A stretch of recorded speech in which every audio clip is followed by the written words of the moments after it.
Hello, my name is Steve. I had an ablation to treat AFib in February of 2021. I made several YouTube videos documenting my AFib and ablation experience, which has led to hundreds of people wanting more specifics about my ablation. So in this video, I will answer those questions. For my ablation procedure, I had a pulmonary vein isolation. The doctor used heat, which is called radiofrequency energy, for my ablation. I had general anesthesia during my ablation and was completely out and do not remember anything about the procedure. I was 41 when I had my first AFib episode. I was 43 when I had my ablation, and I'm currently 44 years old. Had my ablation at St. Mark's Hospital in Salt Lake City, Utah. The doctor used 3 catheter incision sites on me.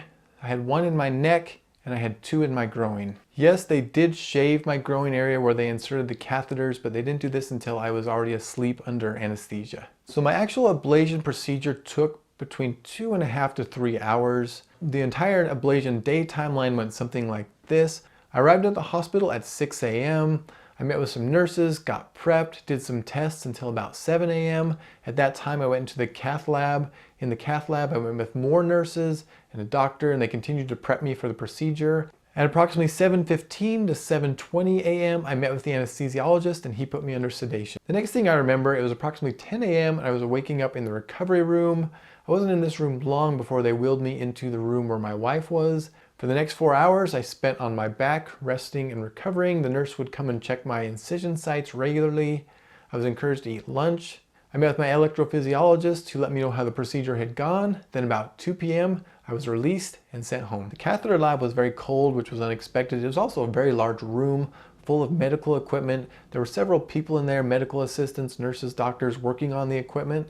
The bed they had me lay on was much narrower and harder than I expected. First memory I have after the ablation was staring up at the ceiling and thinking how thankful I am that I had made it through the procedure. The worst part about my ablation was the anxiety, nervousness, and anticipation I had in the days leading up to the procedure. I was a nervous wreck and constantly had second thoughts about even having the procedure. My biggest fears were that the ablation procedure wouldn't work and my AFib would get worse, or that something would go wrong and I wouldn't make it through the procedure. Once I arrived at the hospital, everything happened so fast, it felt like it was a blink of an eye, and I was done with the procedure and in the recovery room. Yes, I could eat after the procedure, and I was actually encouraged to do so by the nurses in the recovery room. This is when I noticed that my throat was really sore, which I later found out was from the anesthesia. If someone were to just ask me, did your ablation hurt? My first response would be no, but thinking back, there were several small pains associated with the process, like getting an IV, the sore throat I just mentioned from the anesthesia. Pulling the bandages off the incision sites was a little uncomfortable, and the incision sites were also tender and red in the days after the ablation. During recovery, I was required to lay on my back for 4 hours, and for some reason my lower back kept cramping up, so that was painful, but all of these pains were very minor and temporary. During the blanking period and the time while my heart was healing in the months after the ablation, my heart did not go into AFib. My doctor had warned me that it's common for AFib symptoms to occur during this time, but I was very fortunate and I have not experienced AFib since the ablation. Are you still taking AFib medications? This is the most common question people ask me. No, I am not taking any medications related to AFib. My doctor evaluated my age, health, and success of my ablation against the risks of not taking the medication. And for me, he allowed me to stop taking medications. The answer to if you'll be able to stop taking medications after your ablation is based on your specific situation. Be sure to talk to your doctor about this. What caused my AFib? I have no idea. I created an entire video discussing all of the possible causes that could have led to me getting AFib, but at the end, I didn't find any concrete answers. I'll be sure to link to that video in the end if you'd like to check it out. I still have anxiety about AFib and worry that it will come back, but this continues to improve the longer I go without having an AFib episode. Since my ablation was successful, do I recommend other people have an ablation? This is a tough question because AFib affects people in vastly different ways, and doctors use many different treatments. It's not for me to say what's the best treatment for you. This can only be determined by a competent doctor who knows the specifics of your situation. But I will say that for me, having an ablation was absolutely the right decision. No, I no longer drink alcohol. I quit when I was first diagnosed with AFib. And I do drink caffeine, but I limit the amount I have and mostly stick with decaf. When I got home from the ablation, I was tired and hungry. I ate lunch, took a nap, ate dinner, and went to bed. I am able to exercise after the ablation. In the day after the ablation, I started doing short walks, and in the days after that, I slowly started ramping up my exercise.